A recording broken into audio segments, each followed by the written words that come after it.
എന്റെ ജീവിതത്തിൽ ഞാൻ വിചാരിച്ചിട്ടില്ല ഉസ്ബെക്കിസ്ഥാനിൽ ഞാൻ ട്രാവൽ ചെയ്തു. ഇപ്പൊ എന്റെ പകുതി ജീവിതം ഉസ്ബെക്കിസ്ഥാനിലാണ്. ആക്ച്വലി നിങ്ങൾ എങ്ങനെയാണ് ഈ ഉസ്ബെക്കിസ്ഥാനിൽ എത്തിപ്പെട്ടത്? 2022 യുക്രൈൻ്റെ വാറിന്റെ ടൈമാണ് നമ്മൾ പോകുന്നത്. ഞങ്ങൾ ഉസ്ബെക്കിസ്ഥാനിൽ എത്തുന്ന സമയം എന്ന് പറഞ്ഞാൽ ജൂലൈയിലാണ്. ആ ടൈമിന് നമ്മൾ പോകാനുള്ള റീസൺ എന്ന് പറഞ്ഞാൽ യുക്രൈൻ്റെ വാറിലെ സ്റ്റുഡൻസ് ആ കോളേജിൽ നിന്ന് മൈഗ്രേറ്റ് ചെയ്ത് നമ്മൾ ട്രാൻസ്ഫർ ചെയ്തിട്ട് നമ്മൾ ജോർജിയയിലോട്ട് കുറച്ച് പിള്ളേർ ട്രാൻസ്ഫർ ചെയ്തു. അന്നേരം കുറച്ച് ബഡ്ജറ്റ് നമ്മൾ കൺസേൺ ആയിട്ടാണ് നമ്മൾ ഉസ്ബെക്കിസ്ഥാനിലോട്ട് ട്രാവൽ ചെയ്തത്.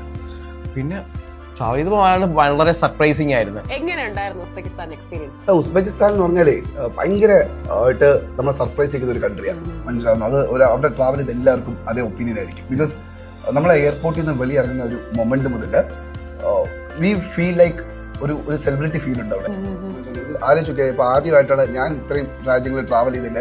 നമ്മൾ അവിടെ ഇറങ്ങുമ്പോൾ അവിടുത്തെ ലോക്കലായിട്ടുള്ള ആൾക്കാർ വന്നിട്ട് നമ്മളോട് ഇങ്ങോട്ടൊന്ന് സംസാരിക്കുകയും ഇന്ത്യക്കാരല്ലെങ്കിൽ ഹിന്ദുസ്ഥാൻസ് എന്ന് അറിയുമ്പോൾ നമ്മളോടൊന്ന് ഫോട്ടോ എടുക്കുകയും അത് ഭയങ്കര എക്സ്പീരിയൻസാണ്. So what I mean to say the people are really nice, very nice people. പിന്നെ എനിക്ക് തോന്നുന്നു may be being a non veg ലവേഴ്സിന്റെ പാരഡൈസ് ആണ്. ടർക്കിഷ്, പേർഷ്യൻ അല്ലെങ്കിൽ ഉസ്ബെക് കുസീൻ എന്നൊക്കെ പറഞ്ഞാൽ ഭയങ്കര ടേസ്റ്റി ആയിട്ടുള്ള മട്ടൺ, ഭയങ്കര ടേസ്റ്റി ആയിട്ടുള്ള നോൺ വെജ് ഫുഡൊക്കെ കിട്ടുന്ന ഒരു പ്ലേസ് ആണ്. And coming to education, it was എന്താ പറയുക, അത് ആ മൊമെന്റ് ഇപ്പം എനിക്ക് ഇപ്പോഴും ഓർമ്മയുണ്ട്. ഞാനും ബ്രൈറ്റും ഒക്കെ അല്ലെങ്കിൽ നമ്മൾ ആ ടീം ട്രാവൽ ചെയ്തപ്പോൾ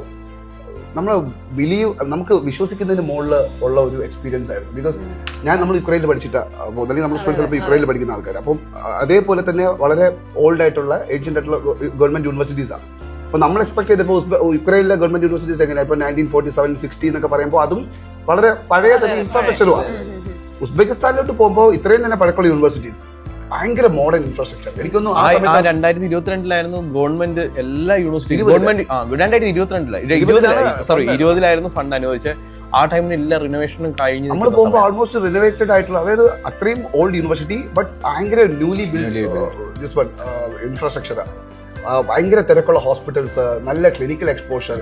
എനിക്ക് തോന്നുന്നു ചിലപ്പോൾ നമുക്കത് കുറച്ചുകൂടി ഇതായിട്ട് തോന്നാൻ കാരണം നമ്മൾ യുക്രൈനിൽ നിന്ന് പോകുമ്പോൾ ആ ഒരു എക്സ്പീരിയൻസ് നോക്കുമ്പോൾ കമ്പാരിറ്റീവ്ലി ഭയങ്കര വെരി നൈസ് ക്ലിനിക്കൽ എക്സ്പോഷർ ഒക്കെ കിട്ടിക്കൊണ്ട്. നല്ല ഏറ്റവും ഇമ്പോർട്ടൻ്റ് ആയിട്ട് പറയേണ്ട കാര്യം affordability. Just imagine $3,000 fees, $500 hostel fees, $600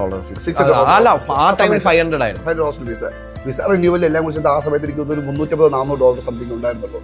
so ഇന്ന് ജോർജിയയുടെ ഏറ്റവും ചീപ്പ് എന്ന് പറഞ്ഞ യൂണിവേഴ്സിറ്റിയിൽ പഠിക്കുന്ന ട്യൂഷൻ ഫീസിന്റെ അത്രയും ഇപ്പോഴും ആവുന്നില്ല, ഇതെല്ലാം ചേർത്തിട്ട്. ആൻഡ് ഈവൻ സെക്കൻഡ് ഇയർ തൊട്ട് കുക്ക് ചെയ്ത് കഴിക്കുന്ന സ്റ്റുഡൻസിന് പോലും അത് $70-100 മതി. പിന്നെ ഇന്ന് വരെ നമ്മൾ എവിടെയെങ്കിലും ഉസ്ബെക്കിസ്ഥാനെ കുറിച്ചൊരു പ്രശ്നം കേൾക്കുന്നുണ്ടോ? ബോർഡേഴ്സുമായിട്ട് ഒരു പ്രശ്നം ഇല്ലാത്തൊരു കൺട്രിയാണ്. ഭയങ്കര സേഫ് ആയിട്ടുള്ള പ്ലേസാ. ഇപ്പം ഭയങ്കര ബ്യൂട്ടിഫുൾ ആയിട്ടുള്ള സിറ്റിയാണ്. ആക്ച്വലി എനിക്ക് തോന്നുന്നത് വലിയ ടൂറിസ്റ്റ് ഡെസ്റ്റിനേഷനുമാണ്. അല്ല, അവിടുത്തെ ഒരു തമാശയായിട്ട് പറയാം കാര്യം, ഒരു ബിരിയാണി 75,000 രൂപയല്ലേ കഴിച്ചത്? അത് അവിടുത്തെ അതെ, ടാക്സി പിടിച്ചു പോണെങ്കിൽ $1,00,000. $100 എന്ന് പറയുന്ന 1 ലക്ഷത്തി ആ ഒരു ടൈമിൽ പോകുമ്പോഴേ നമ്മൾ 2022 പോകുമ്പോൾ 12,70,000 രൂപയൊക്കെ ആയിരുന്നു. ഇപ്പൊ അത് ഏകദേശം 12 ലക്ഷം രൂപയൊക്കെ കിട്ടുന്നുള്ളൂ. 70,000 കുറഞ്ഞു.